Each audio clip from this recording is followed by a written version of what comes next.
truth, and know He is the way to heaven. We wanna see, we wanna see, we wanna see Jesus lifted high. We wanna see, we wanna see, we wanna see Jesus lifted high. Amen. Sa iyo lang, Panginoon, ang tanging papuri.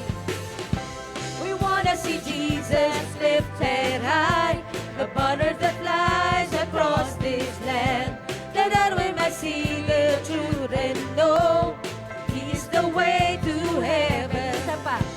We wanna see Jesus lifted high upon earth that lies across this land, that all men might see the truth and know He is the way to heaven. We wanna see, we wanna see, we wanna see Jesus lifted high. We wanna see, we wanna see, we wanna see Jesus lifted high.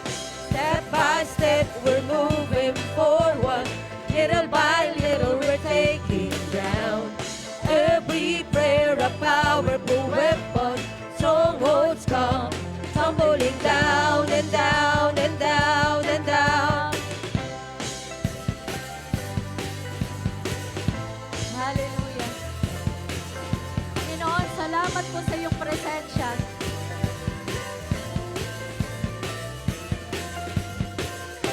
We wanna sing, we wanna sing, we wanna see Jesus lifted high. We wanna sing, we wanna sing, we wanna see Jesus lifted high. We wanna sing, we wanna sing, we wanna see Jesus lifted high. We wanna sing, we wanna sing, we wanna see Jesus lifted high.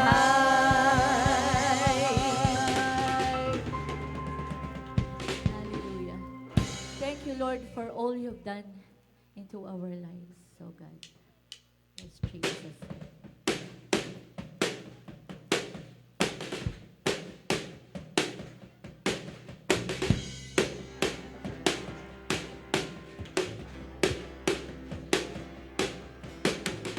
My Redeemer lifted me from the miry clay. Almighty, forever I will never be the same, 'cause you came in from the everlasting to the world we live, the Father's only Son. And you live, you died, you rose again on high. You opened the way for the world to live again. Hallelujah, for all you've done.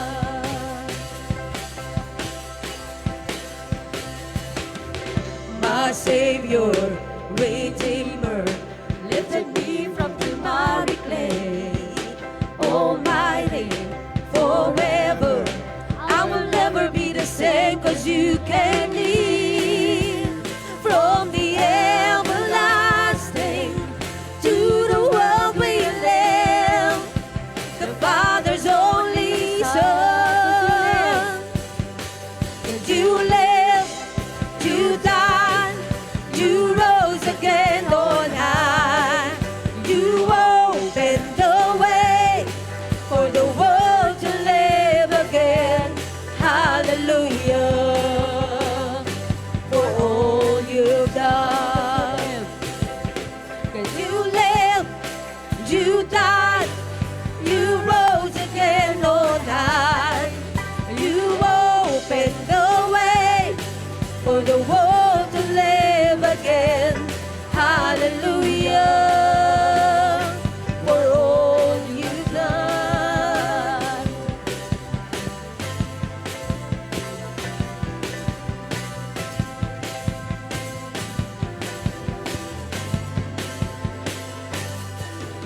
Came here from the everlasting to the world we live, the Father's only Son, 'cause you came near from the everlasting to the world we live, the Father's only Son. And you lived, you died, you rose again on high. You opened the way for the world to live again. Hallelujah, for all you've done. 'Cause you lived, you died, you rose again on high.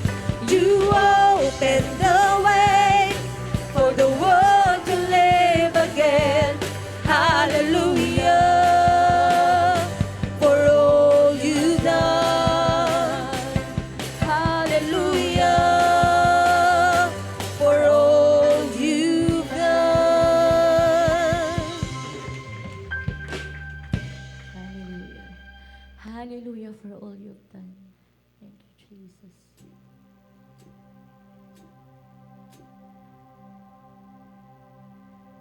As we worship you, Hallelujah. We bring you more than a song, Lord. We bring you more than a song. Thank you, Jesus. Thank you, Lord, for your presence.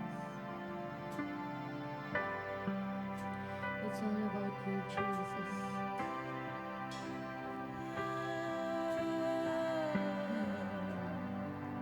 For it's not by might or by power, but your spirit, Lord God. Thank you, Lord Jesus. when the music fades, all is stripped away, and I simply come, Let your presence fill us, O God. longing just to bring something that's a word that will bless your heart. We bring you more than a song. I'll bring you more than a song, for a song in itself, it's not what you have required. You search much deeper within, through the way things appear. You're looking into my heart. I'm coming back to the heart of worship, when it's all about you. It's all about you, Jesus. I'm sorry, Lord, for the things I made it, when it's all about you. It's all about you, Jesus.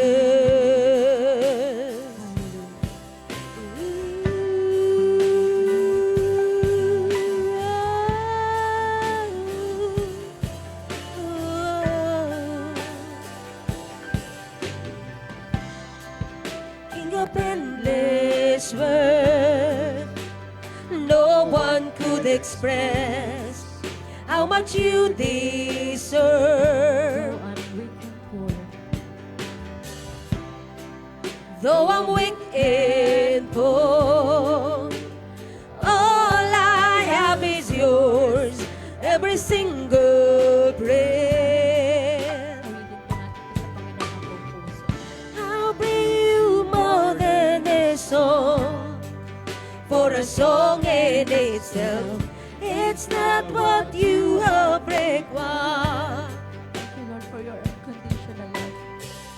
You search much deeper within, through the way things appear. You're looking into my heart. I'm coming back to the heart of worship, when it's all about you. It's all about you, Jesus. It's all about you, Jesus. I'm sorry, Lord, for the things I made.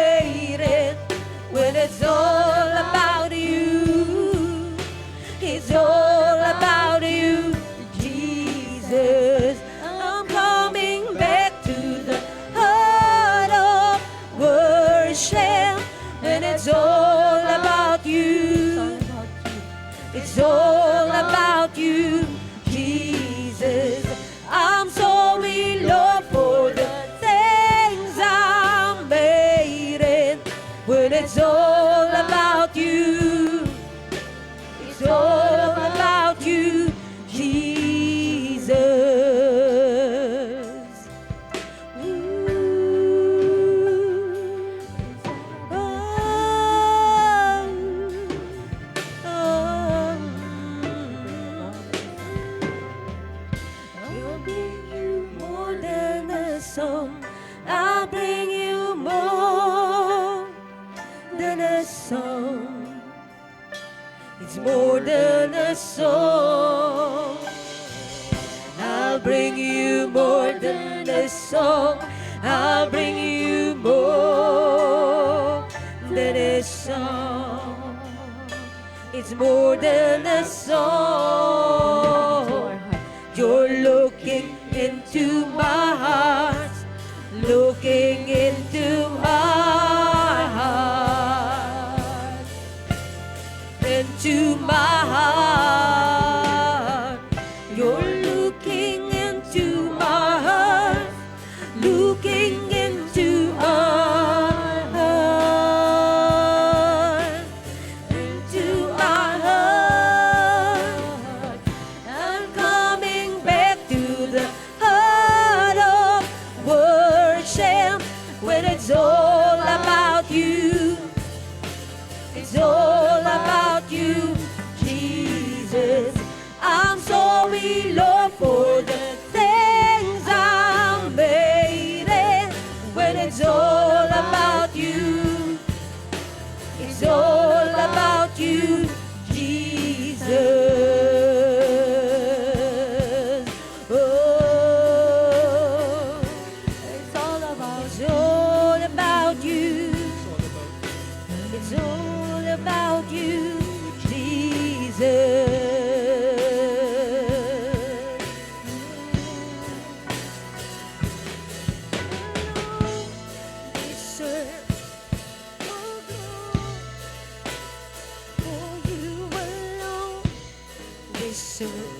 Oh, praise, Father, we worship and adore you.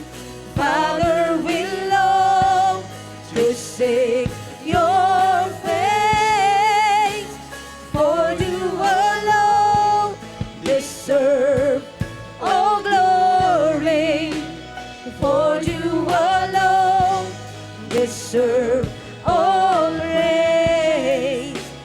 Father, we love you as we worship you this day. You are the peace that guides our hearts. You are the peace that guides my heart, my help in times of need. You are the hope that leads me on and brings me to my knees. For there I found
you, Lord. We glorify you, Jesus.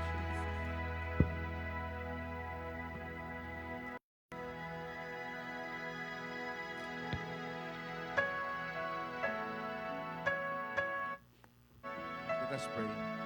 Dakilang Diyos, salamat na minsan pa, O God, sa iyong biyaya, pag-ibig, kasaganaan, kapangyarihan na nagmumula sa iyong trono, O Diyos.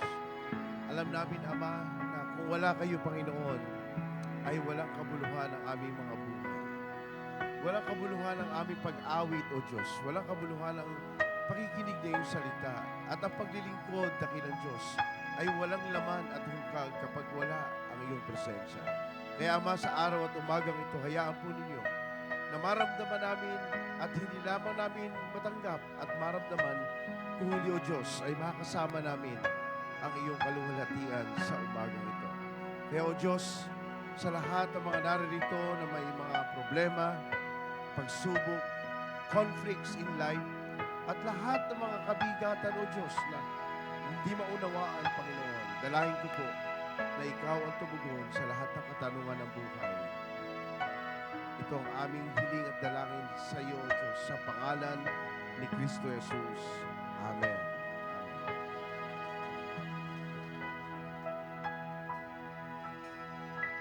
Let's all be seated in the presence of God.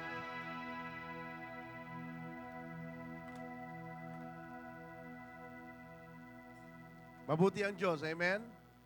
Amen. Laging mabuti ang Panginoon sa ating buhay. Dahil kung walang kabutihan ng Panginoon, ay wala pong kabuluhan ang ating pagsamba at ang ating pong paglilingkod. Ngayong umaga, tayo po ay nasa ika-4 na serye ng ating mensahe po. No ho? So, sundan po natin ang ating slides. Ang ating title po ay Biblical Perspective of Grace, Law of Sin, and Death. Okay?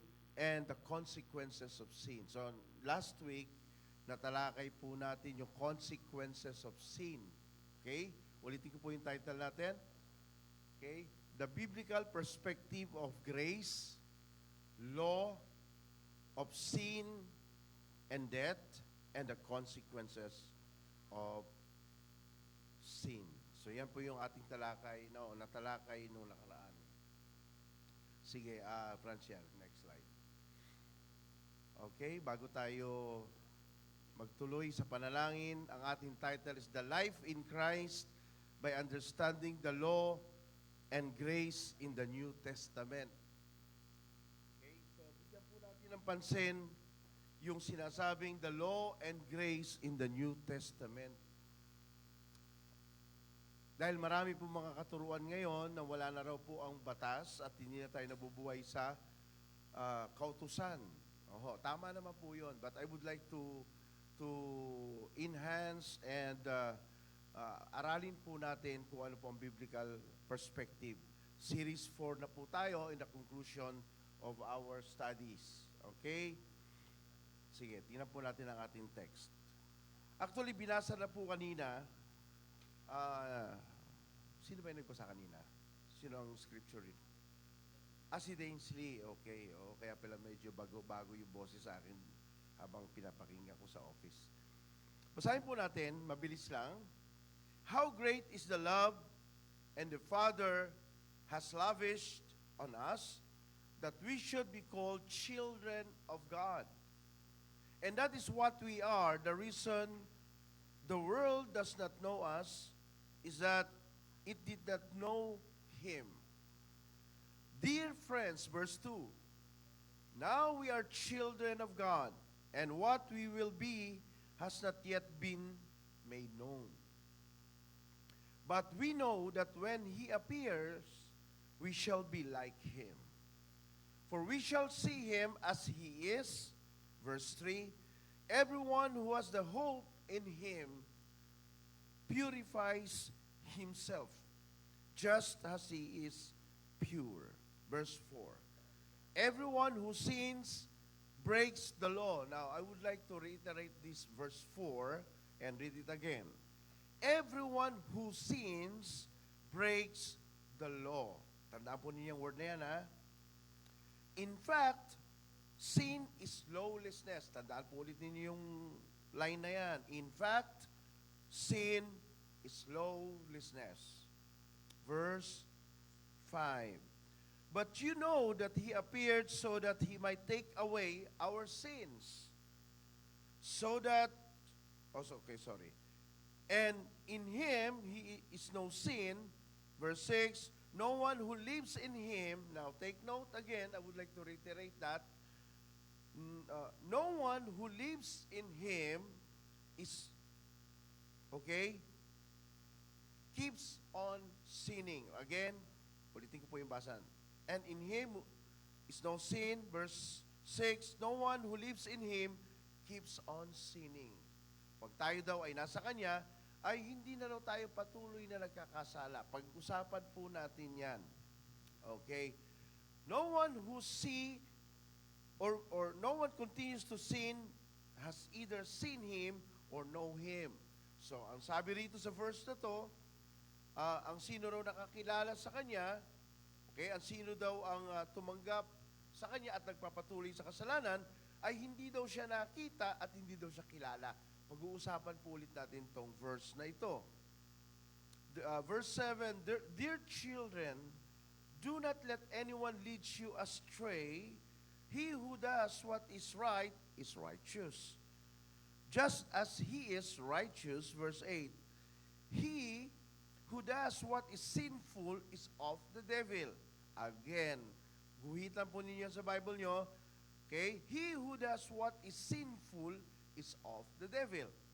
Because the devil has been sinning from the beginning. The reason the Son of God appeared, was to destroy the devil's work. Verse 9.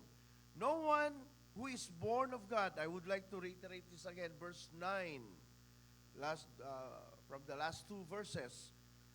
No one who is born of God will continue to sin, because God's seed remains in him. He cannot go on sinning because he has been born of God. Now, I would like to focus on that verse. Napakahalaga po niyang verse 9. 10. This is how we know who the children of God are, and who are the children of the devil are. Anyone who does not do what is right is not a child of God. Nor is anyone who does not love his brother is not a child of God. Siyempre, tayo po ay manalangin. Dakilang Diyos, salamat po sa umagang ito. Dalangin ko na ang bawat isa ay hindi lamang nakadalo, Panginoon, o makadalo sa gawain ito. Kung hindi, makatagpo kayo, Panginoon Diyos. Makatagpo namin kayo. Maunawaan, matanggap ang iyong salita at magkaroon ng pananampalataya. At higit sa lahat, O Diyos, ay maranasan namin ang tunay na pagbabago ng buhay. Ang tunay na paglakad sa pananampalataya. Kaya dakilang Diyos, dalangin po namin ang iyong presensya ang sumaamin sa umagang ito. Kausapin po ninyo kami ng iyong banal na Espiritu. Turuan po ninyo kami ng mga kapahayagan upang maunawaan ang iyong kalooban. Gamitin niyo po ang inyong lingkod sa umagang ito. Sa pangalan ni Kristo Jesus. Amen. Ang Diyos ay mabuti. Amen po ba? Ngunit subalit datapwat. Bakit minsan hindi natin maranasan ang kabutihan ng Diyos? Bakit marami tayong katanungan sa buhay nating bilang mananampalataya? I would like you to go to slide 7, Franchel. Common questions asked by many Christians. The first question, why does believer still sinning? Okay? Bakit? Bakit pa rin nagkakasala? Bakit nagkakamali? Bakit ang mga pastor nagkakasala din? Bakit ang mga elders nagkakasala din? Bakit ang mga deacons nagkakasala din? Bakit kung sino pa yung sinasabing born again? Christian, palamura, nambubugbog ng asawa, bastos, at nagsasalita ng hindi tama, marumi ang isip, naninirang puri. Alam niyo po ba, yun ay lahat ng nabanggit ko po ay kasalanan. Ang isang bagay na dapat nating malaman ay ano ba ang buhay mo bilang isang Kristiyano? Bakit yung sinasabing mananampalataya ay nagkakasala at nagkakamali? Iba yung nagkakamali, iba yung nagkakasala. Okay? One thing that I want you to understand based on second question, sige nga, Franchel. Why those considered mature Christians still fall into sin?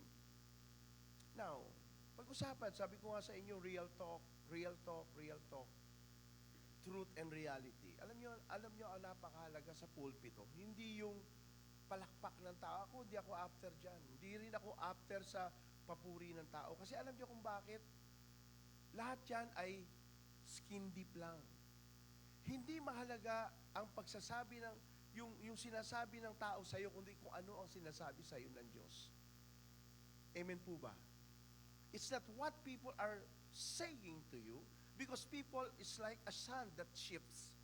Sabi nga sa Matthew 7, huwag kayong magtayo ng bahay sa ibabaw ng buhangin. Ano ibig sabihin ng buhangin? Tao, material.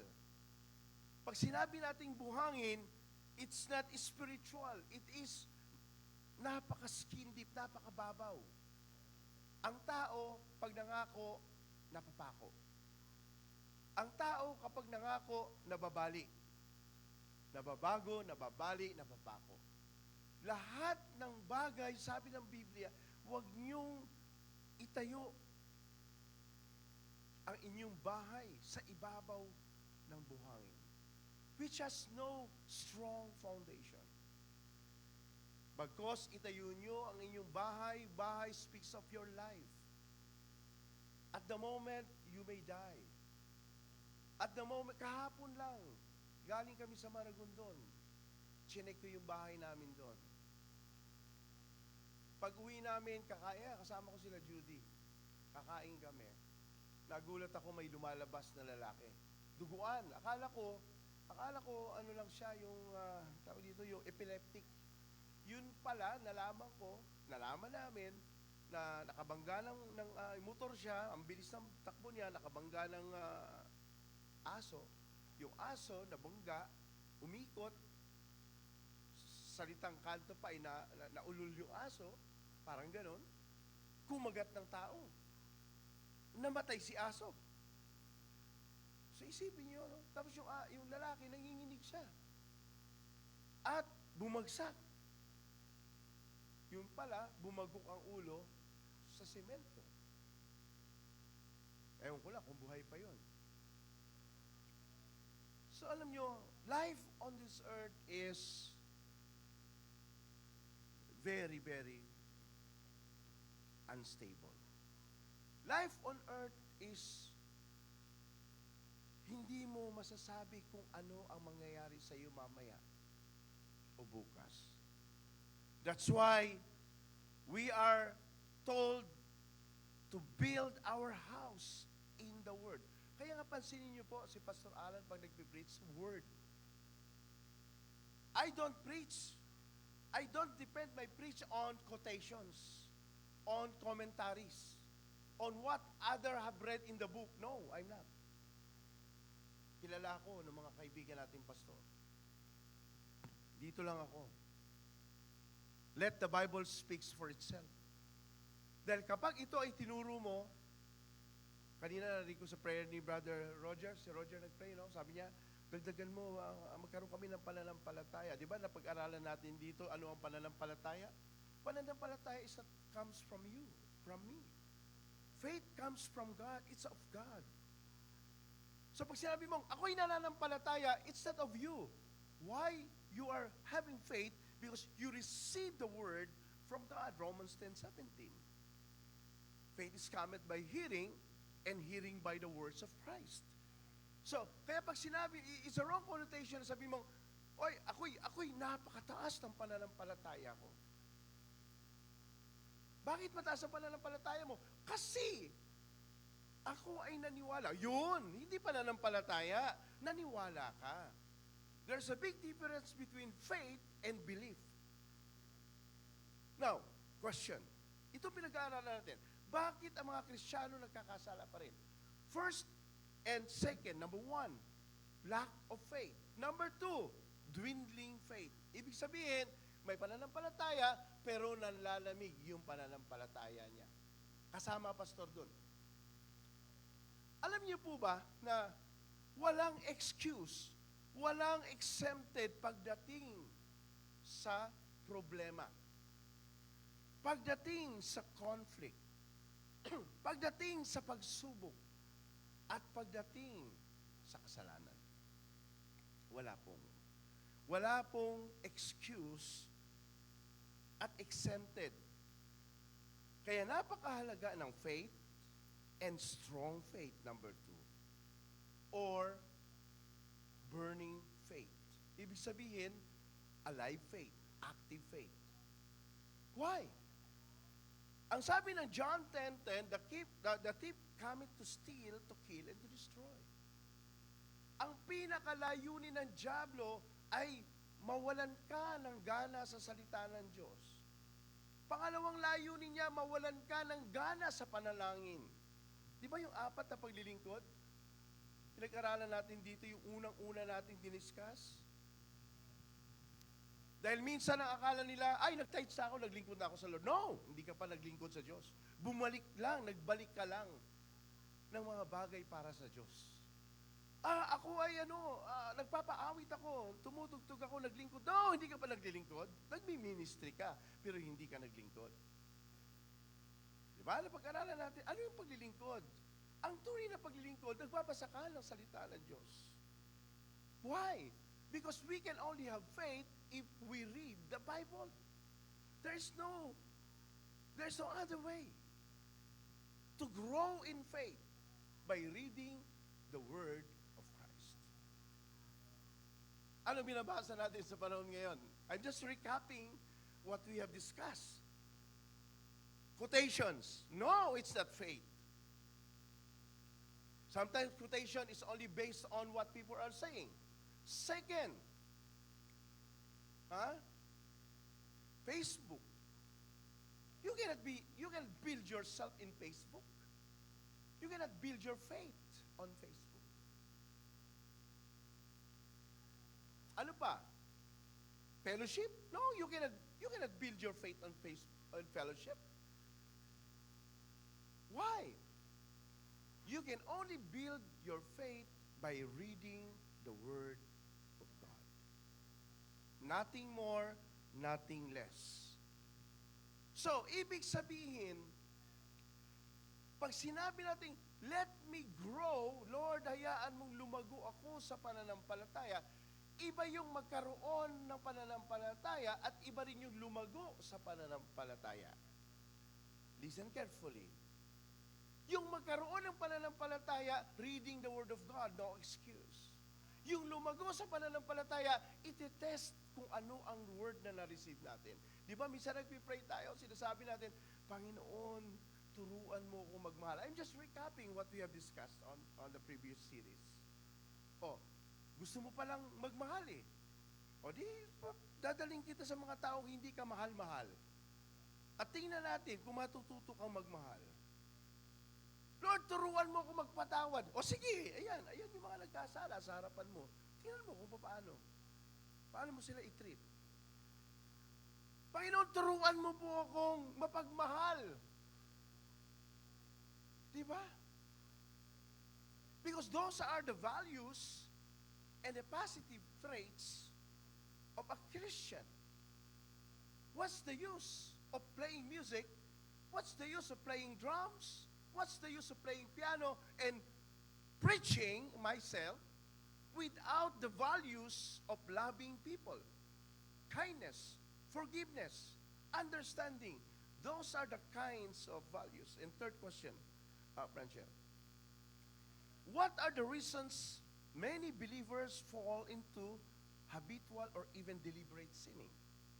Bakit nga ba meron? Bakit nga ba nangyayari yan? Huwag mong sabihin, ano sabi ng 1 John 1:9, o 1:8, 9, and 10, kung hindi mo sinasabi mong hindi ka nagkakasala, ikaw ay sinungaling. Tapos sinabi sa verse 9, kung sino man ay mag-acknowledge ang kanyang kasalanan, ay ang Diyos ay magpapatawad sa kanya. As I have said, walang kasalanan hindi napapatawad. Pero ang lahat ng kasalanan ay pinagbabayaran. Walang kasalanan hindi napapatawad at walang kasalanan nalilihi magpakailanman. At lahat ng kasalanan hindi napapatawad, subalit hindi ka pwedeng makalusot. At hindi ka pwede, tayo pwede, na tayo ay hindi i-correct ng Diyos. Kung ikaw at ako ay tunay na anak ng Diyos, hindi papayag ang Diyos na hindi ka i-correct. Di ba yung magulang natin, yung mga anak natin, kung talagang mahal natin, halimbawa, yung anak mo, sabi niya, Papa, bili mo nga ako ng granada. O ikaw, pag nagkaanak ka, bibili mo ng granada anak mo? Hindi mo ibibili. Walang isip ang magulang na kapag naglalakad kayo sa mall, tapos makakita siya ng, halimbawa, tindahan ng mga baril, sabi niya, Papa, Daddy, Mami, bili mo ko ng 45. Ibibili mo? No. Walang magulang na nag-iisip ng masama sa kanyang anak. Tayo ay anak, kung tayo ay tunay na anak ng Diyos, at kinokorek tayo ng Panginoon, mapalad ka. Dahil nararamdaman mo pa ang habag at pag-ibig ng Diyos. Iba mamalo ang Panginoon, Hebrews 12. Tandaan po natin lagi yan. Okay, tuloy tayo, slide 8. Now, let us look at the fulfillment of the law. Okay, Matthew 5 po ito. Hindi ko lang nailagay yung, Matthew 5, 17. Okay? Ano sabi rito? Matthew 5 po yan. Do not think that I have come to abolish the law or the prophets. Okay, Matthew 5 po yan. Okay.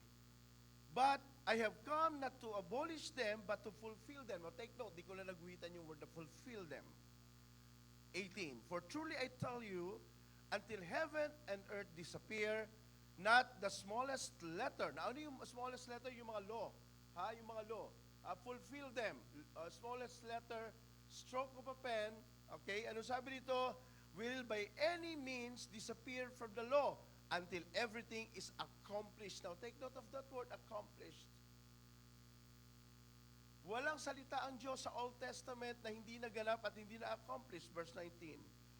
Therefore, anyone who sets aside one of the least of these commands and teaches others accordingly will be called least in the kingdom of heaven. But whoever practices and teaches these commands will be called great in the kingdom of heaven. Slide 9. Now, let us look at this. Okay? The fulfillment of the law. The New Testament reaffirms the core moral principles of the Ten Commandments. Ibig sabihin, yung moral law sa Old Testaments was accomplished in the New Testament. Walang binura, walang tinanggal. Kaya pag may narinig kayo, alam niyo napakadelikado, mag-ingat po kayo. Sa YouTube ngayon, ang daming kumakalat na mga teachings. Pag nagkamali po kayo, naku po, huwag niyo sisihin si Pastor Alan. Maingat po ako sa pulpitong ito, kaya ako po ay hindi basta-basta nag-iimbita. Bakit? Napakahalaga po ng salita ng Diyos. Anong sabi dito? Primarily focusing on the love for God and neighbor as the fulfillment of the law. So, yung moral law and the commandments of God in the Old Testament was fulfilled in two. Matthew 22 po yan. No? Then next point. Key commandments reiterated, including worshiping only God, nasa Matthew 4:10, honoring parents, Ephesians 6:1 and 2, and prohibiting murder, adultery, theft, and coveting, Romans 13:9. Now, let's go to the next slide. Slide 10. Now, what are the key commandments in the New Testament? Okay, now let's look back. Okay, Old Testament, there's a lot of. Alam niyo po, sabi naman ng James 2 verse 10, sa Old Testament, kapag sinunod mo ang lahat ng yon at bumagsak ka lang sa isa, wala ka na po, bagsak ka na sa lahat. Ulitin ko po. Sa Old Testament, James 2 verse 10 po tayo, kapag sinunod natin ang Old Testament, we observe the Ten Commandments and other commandments in the Old Testament. At kapag bumagsak ka sa isa lang doon, wala na po, makasalanan na po yun. Hindi ka na po pupunta sa langit. Yun ang ibig sabihin nun. Okay? Now, the new commandment, love one another as I have loved you. So you must love one another. So, ang pinaka-puso ng New Testament law ay nasa dalawa na. Love God with all your heart, with all your soul, with all your mind, and with all your strength. And love your neighbor, ito na, as you love yourself. So, ang sabi rito sa John 13:34, I have loved you so that you must love one another. Okay? Now, let us look at the key commandments in the New Testament. First bullet. So, Romans 13:9 reiterated the moral laws. Takbo mga, Franchel. Okay? Now, ano yun? Ano yung nireiterate niya? Matthew 21:22. Buksan nyo nga po Biblia nyo. Matthew 5. Please, Matthew chapter 5. Kasi hindi naman tayo lalayo dyan. Matthew chapter 5. Open your Bible, please. Ayan, kaya napakahalaga may Bible po tayo.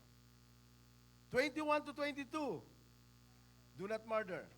You have heard that it was said to the people long ago, do not murder. And anyone who murders, ano sabi dito?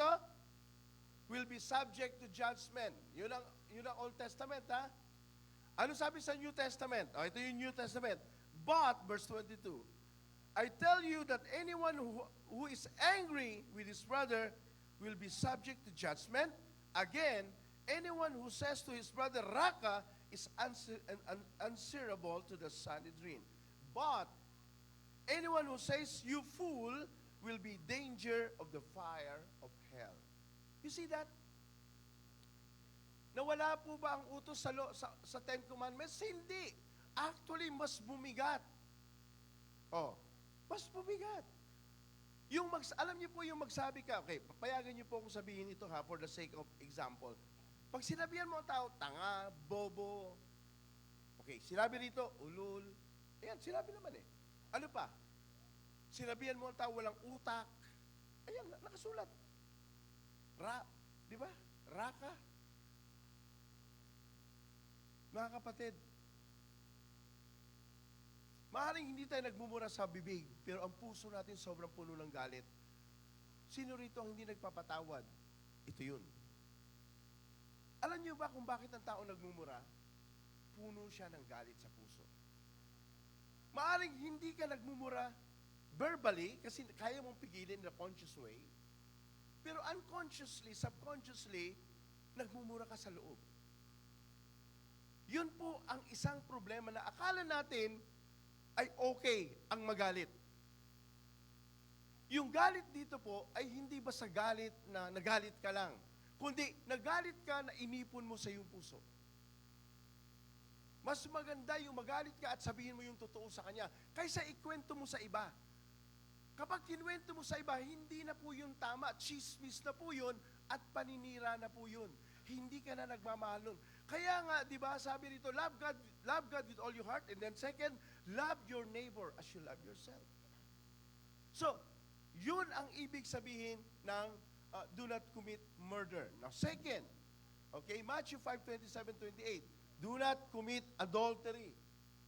Okay? Do not commit adultery. Matthew chapter 5, okay, 27-28. Basahin po natin. You have heard that it was said, do not commit adultery. Ano ba yung adultery? Ang adultery po ay ang babae ay pumatol either sa binata o sa kapwa niya may asawa. Babae po ang pinag-uusapan natin dito.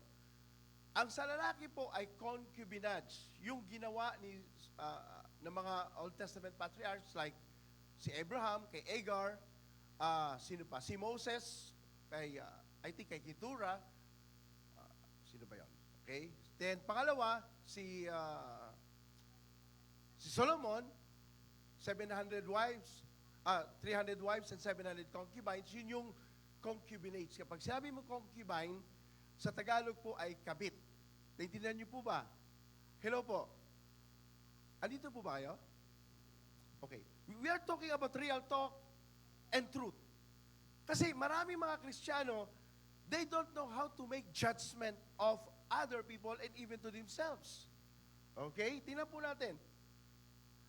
And David and many others. Okay? Maraming mga storya dyan. So, pag sinabi po nating adultery, talagang kasalanan talaga yan. But I tell you, now, in the general point, adultery is applied to also with fornication. Ano naman ang fornication? Ang fornication naman po ay binata sa dalaga, dalaga sa binata, at yung dalaga ay pumatol sa may asawa, at yung binata ay pumatol sa may asawa. Yung binata ay pumatol sa may asawa. Ulitin ko, binata sa dalaga, okay? Nagtatabi na para mag-asawa, fornication po yon. And binata na pumatol sa may asawang babae, at dalaga na pumatol sa may asawang lalaki, yan po ay parehong fornication. So, malinaw po siya, ha? So, ibig sabihin, hindi po isang anggulo lang ang kasalanan. Malawak po ang kasalanan. Okay, balik po tayo sa verse 28. But I tell you that anyone who looks at a woman, so, ibig sabihin, applicable ang adultery dito sa point na to sa lalaki. Okay? As far as the context is concerned. Ulitin ko po ang basa ulit sa verse 28. But I tell you that anyone who looks at a woman lustfully has already committed adultery with her heart, with her in his heart. Okay, let's talk again, reality talk. Tumingin ka sa isang, okay, sabi ng Bible, sa Old Testament, nag-adulterous ka, pumatol ka. So apply dito yung context ng dalaga sa binata. Pero ang sabi sa Biblia, tingnan niyo po gaano kabigat sa New Testament, tumingin ka lang. Sa Old Testament, ibinahay mo. Sa New Testament, tumingin ka lang. O ano mas mabigat? Old or New? Sa Old Testament, kailangan ibahay mo para masabi nag-adulterous ka. Sa New Testament, hindi. Tumingin ka lang lustfully. Hinubaran mo yung isang tao, babae man o lalaki, nag-isip ka lang masama. That is already what we call adultery by heart. Hindi si Pastor Alan na may sabi niya, magbasa po tayo ng Biblia. Ano sabi rito? Sa verse 28, he already committed adultery with her in his heart. Now, saan nang gagaling yan? Now, real talk, ang ating internet ngayon ay napakalawak na po. Kahit ang grade 1 ay pwede nang pumasok sa pornographic sites. Hello po. Hello po. Are we here? Kahit grade 1. Kaya po ang rape ngayon ay napakataas na. Kaya ngayon po, ang kasalanan ay napakataas na. Kasi preparasyon ng dyablo yan para sa pagbabalik ng Panginoong Hesukristo. Ang nais niya, lahat ay mabuhay sa kasalanan. Mabuhay, maging mahina, at maging reliyoso. So, ibig sabihin, kung ikaw, tayo, ay nabubuhay sa ganung buhay, halimbawa may nakita kang babae, tapos hinubaran mo siya sa isip mo, ninasa mo siya sa isip mo, adulterous na po yun. Yun ang sabi, with her in his heart. So, ang pinag-uusapan sa kasalanan ay hindi yung ginawa mo. Hindi yung, may nakita ka, uy, pera, ginto, kunin ko. Wag. Di ba? So, ang theft ay kapag dinampot mo na hindi iyo. Pero kung sa New Testament, uy, pera, yayaman ako dito, akin to. Nagkasala ka na sa puso mo. Yun ang sabi ng Bible. So, paano mo i-handle ang sarili mo? Pag-usapan po natin ito. Let's go to the 13th slide. Now, worship and honor God. Alam niyo po, sa totoo lang, nakakalungkot, maraming Kristiyanong hipokrito. Yes, ang tao nagkakamali, nagkakasala. At isa doon, si Pastor Alan. Kasama si Pastor Alan doon. Pero ang tanong ko, are you honest enough to yourself? Are you honest enough to yourself? Paano mo i-handle ang sarili mo? Now, let us look at worship and honor sa New Testament. Worship God alone, Matthew 4:10. Next is do not make idols, 1 John 5:21. Pinag-usapan na natin yan. And honor your parents, Matthew 15 verse 4. Basahin niyo na lang po sa bahay. Alam niyo, sa totoo lang, kung bakit sumasama ang buhay ng mga kabataan ngayon, makinig mga kabataan, dahil walang respeto sa magulang. Mahal mo ba magulang mo, Alexis? Karamihan sa mga taong hindi gumaganda ang buhay nila ay puno ng galit sa kanilang magulang. Inaman o ama man nila. Puno ng galit. Gaano man kasama ang magulang, patawarin mo. Gaano man ang ginawa ng magulang sa iyo, patawarin mo. Bakit? Dahil pag hindi mo siya pinatawad, magiging katulad ka niya. Kung ano ang ugali ng iyong magulang na iyong kinapupuutan, yun ang magiging buhay mo. Next slide, verse 14. Now, what are the commands of Jesus? Believe in Christ. Second, forgive others. Matthew 6:14 to 15. Hindi madali ito. Dahil ang Greek word ng forgiveness is aphemi. Alam niyo po ba yung salitang forgiveness, aphemi? It means as if nothing happens. Kaya kapag ikaw, halimbawa, habang nagpipili si Pastor Alan, ang dami mong iniisip, hindi ka pa nagpapatawad. Sinisiraan mo si Pastor Alan, hindi ka pa nagpapatawad. Kapag naninira ka ng kapwa-tao mo, immature ka pa. Dahil ang tunay na mature ay marunong umiwas sa problema. Halimbawa, alam mo na may bato dyan at mababangga ka. Mature ka, ano gagawin mo? Iiwas ka at lalakad ka uli. Hindi ka titigil. Ang taong nagmamahal sa Diyos ay minamahal niya yung mga tao na mahina. Minamahal niya yung mga taong nagkakamali. Minamahal niya yung mga taong nagkakasala. Bakit? Dahil makasalanan ka rin. Jeremiah.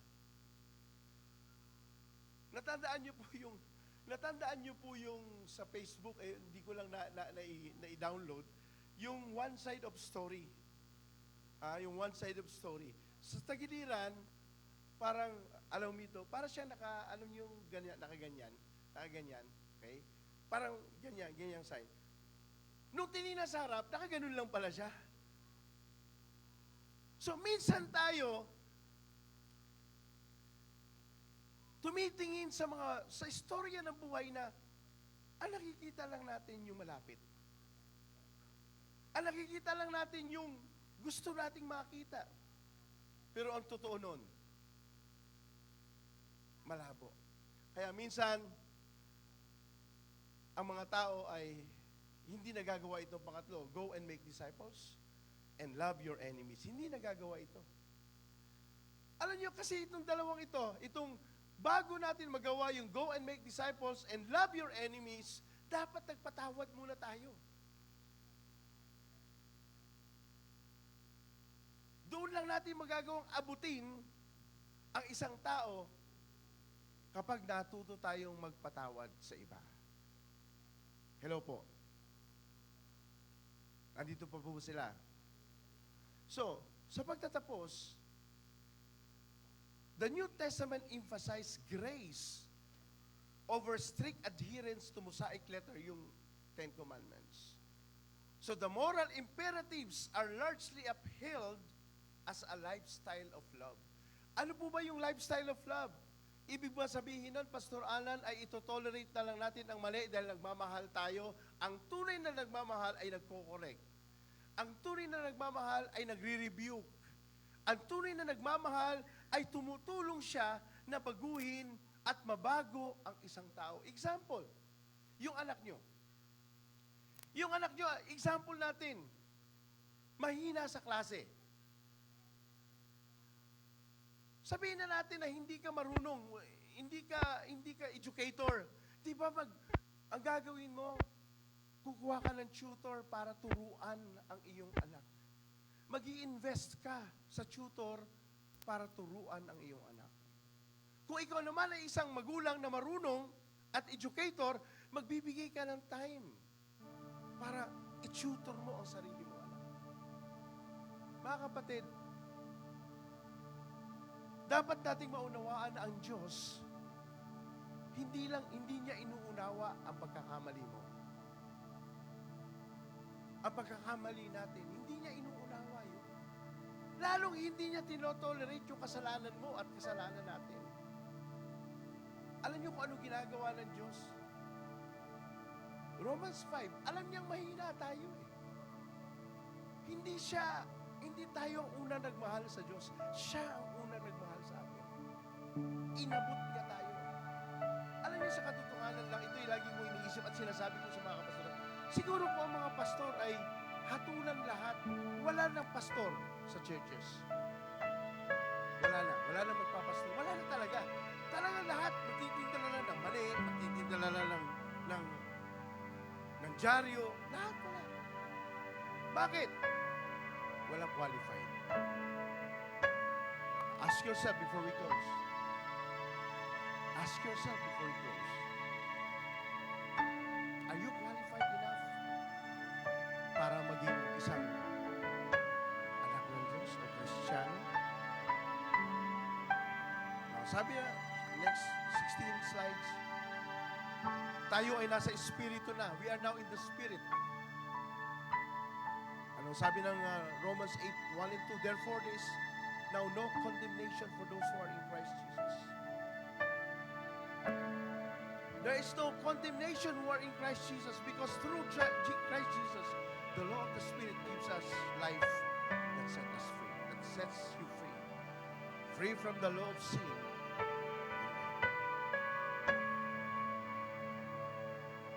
And last slide.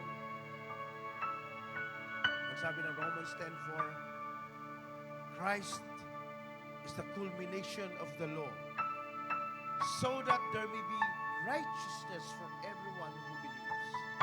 Kaya ngayong umaga, ask yourself honestly, sino ako? Ano ako? Anong ginagawa ko? Ano ang kasalanan ko? Ano ang pagkatao ko? Try to ask yourself honestly, and God will heal you this morning. Tayo lahat ay tumayo.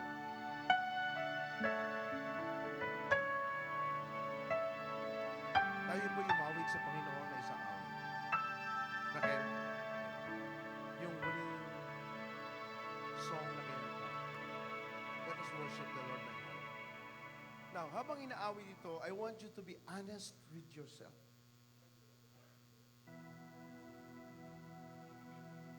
Bakit tayo nalulungkot? Bakit tayo demotivated? Bakit tayo mahina? Bakit tayo walang gana? Dahil yung dalawang bagay ang kulang. Pagmamahal sa Diyos at pagmamahal sa kapwa-tao. Dalawa na lang po sa Diyos. Sa bagay. Let's worship the Lord. Awitin po natin yan sa ating puso.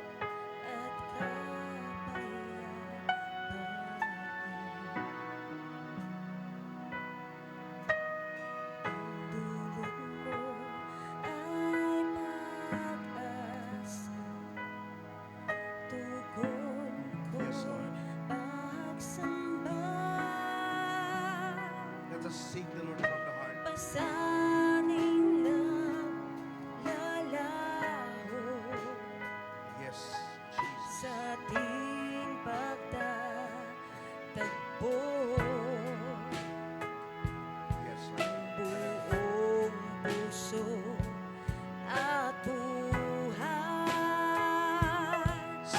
from the sa'yo heart. Awitin natin. Mula sa ating puso. ialay. Yes, hallelujah. Diyos, ikaw nga'y Yes, oh God. karapat-dapat. Pag-alayan ng pagsamba. Ikaw lang ang dahilan, Panginoon, ng aming pagsamba, Pagmamahal ng aming paglapit sa iyo, Diyos. dakila. Walang ibang dahilan, Panginoon. Alay sa'yo Yes, oh God. Hallelujah. aming amba. Rababashaka. Diyos, ikaw nga'y Yes. karapat-dapat. Glory to your name. Lord. Pag-alayan ng Sing it from the heart. pagsamba. Let's sing it from the Spirit right now. Tanging hangarin Yes. One more time. Sing it from the heart. ang ikaw Let's sing it from the heart ay right now. Hayaan natin ang sambahin. pag-ibig ng Panginoon ang maghari sa ating puso sa umagang ito. Ikaw ang aking kanlungan Yes, Lord. at kapayapaan. Ang dulot mo Yes, oh Jesus. ay pagsamba. Sing it from the heart. Hallelujah. Tugon ko'y pagsamba. Yeah, hallelujah. Pasanin naglalaho Sing karabash. sa ating Yes. pagtatagpo.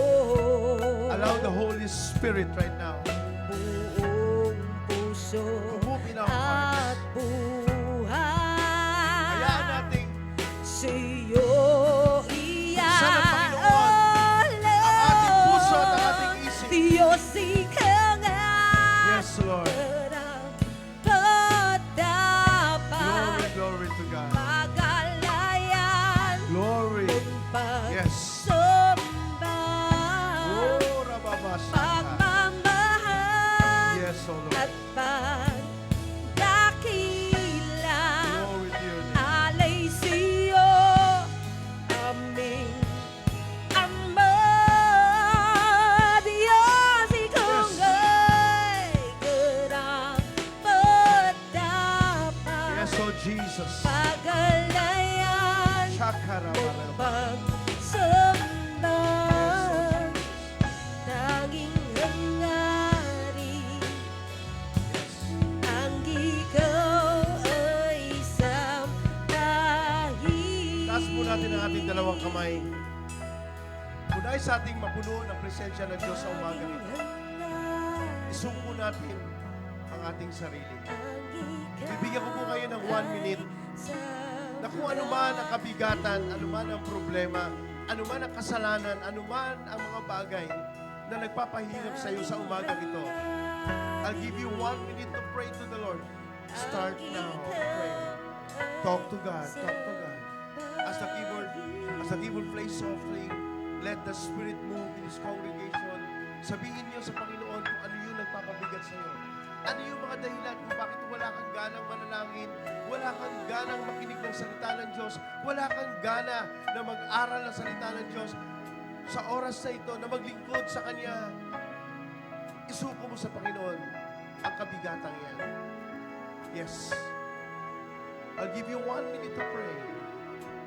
Be honest to God. And God will lift everything. Bubunutin ng Diyos sa iyong puso ang lahat ng tinik na itinapos ng Diablo sa iyong buhay. Right now, in the name of Jesus, I declare the power of the Holy Spirit to move right now in this congregation. Let the miracle-working power of deliverance, love, and forgiveness be filled right now. Sige po, taas yung dalawang kamay. The count of 3. Ako po'y mananalangin. Bababa sa inyo ang kalawalatian ng Diyos. Pupunuin ka ng presensya niya. 1! Open your heart right now. 2! In the count of 3, God will fill you this morning with His glory, with His presence, with a joy and peace in your heart. 1, 2, 3. Receive it right now. Let the glory of God be upon you. Let the power of the Holy Spirit be upon you. Uproot every roots of bitterness, roots of unforgiveness, roots of anxiety, roots of depression right now, roots of demotivation, spiritual bondages. I command you right now, Satan, to come out, to go out in all bondages of the children of God. By the blood of Jesus, released in your life. Amen and amen. Hallelujah. Let's all be seated in the presence of God. Mabuti ang Diyos.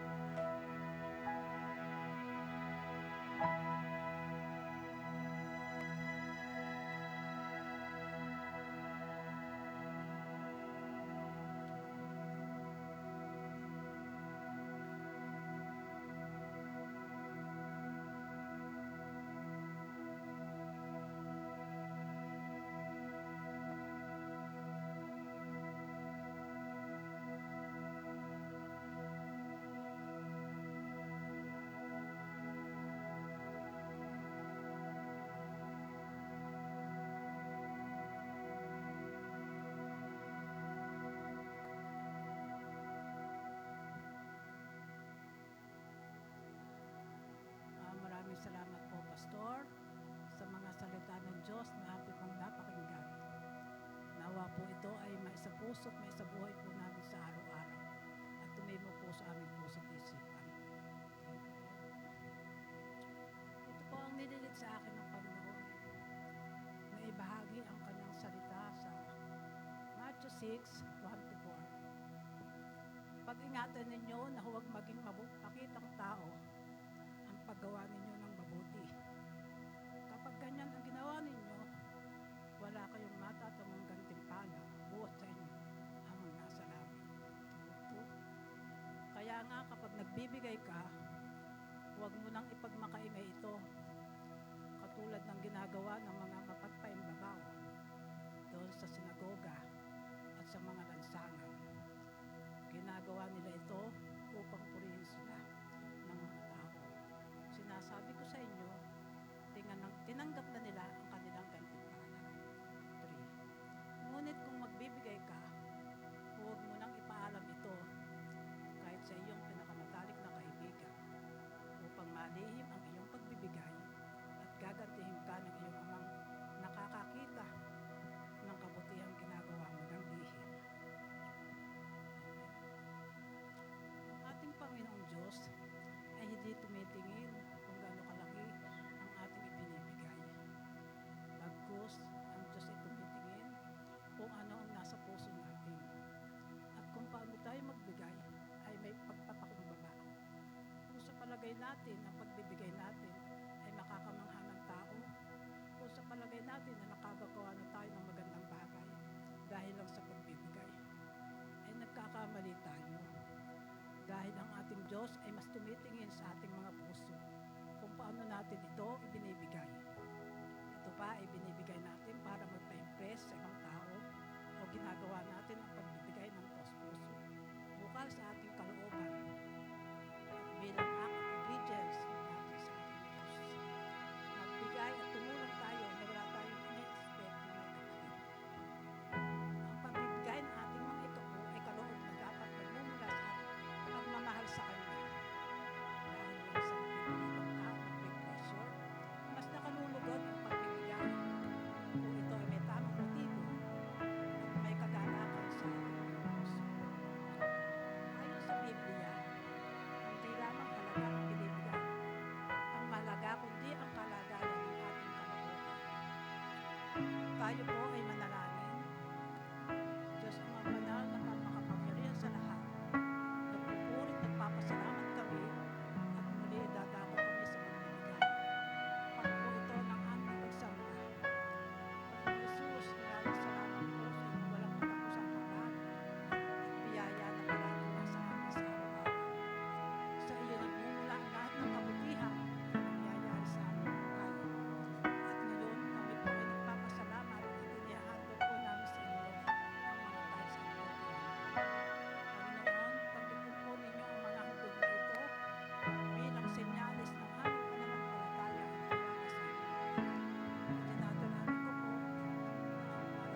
Magsabay po kayo sa amin. Hallelujah. For all you've done. Thank you, Jesus.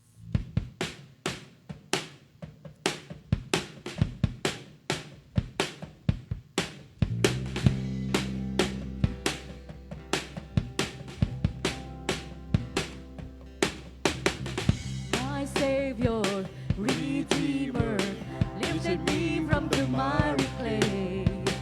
Almighty, forever, I will never be the same, 'cause you came near. From the everlasting to the world we live, the Father's only Son. 'Cause you live, you died, you rose again on high. You opened the way for the world to live again. Hallelujah. For all you've done. My Savior, Redeemer, lifted me from the miry clay. Almighty, forever, I will never be the same, 'cause you came near. From the everlasting to the world we live, the Father's only Son. 'Cause you live, you died, you rose again on high. You opened the way for the world to live again. Hallelujah. For all you've done. And you live, you died, you rose again on high. You opened the way for the world to live again. Hallelujah. For all you've done. Hallelujah. For all you've done.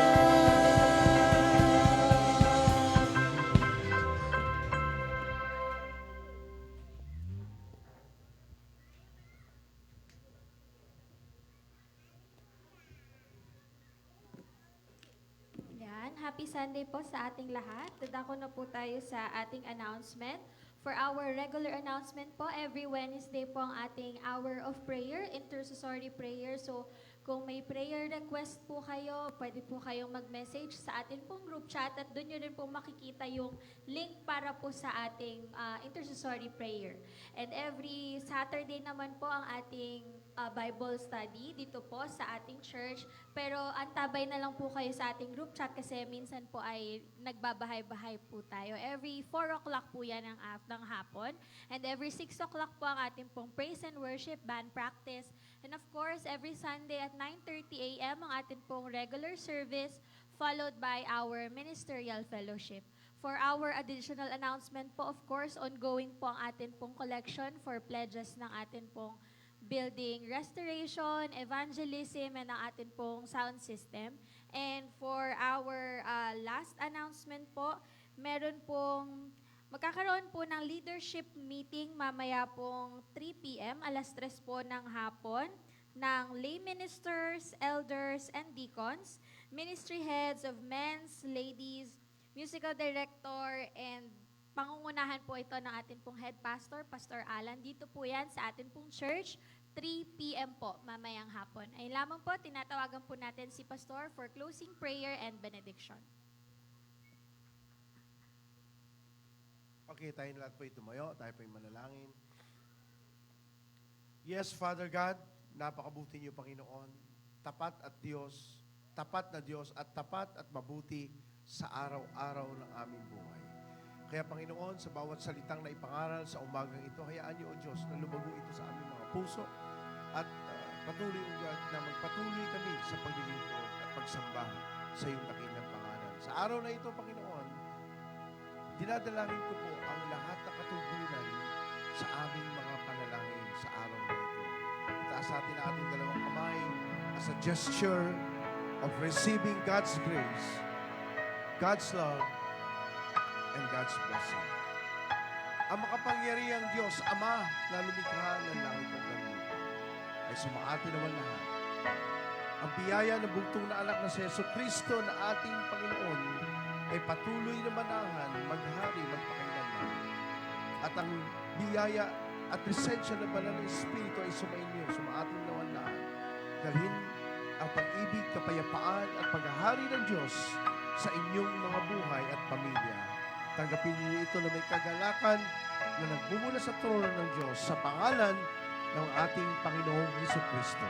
Amen and amen. Good morning to everyone. God bless. God bless. Have a great Sunday.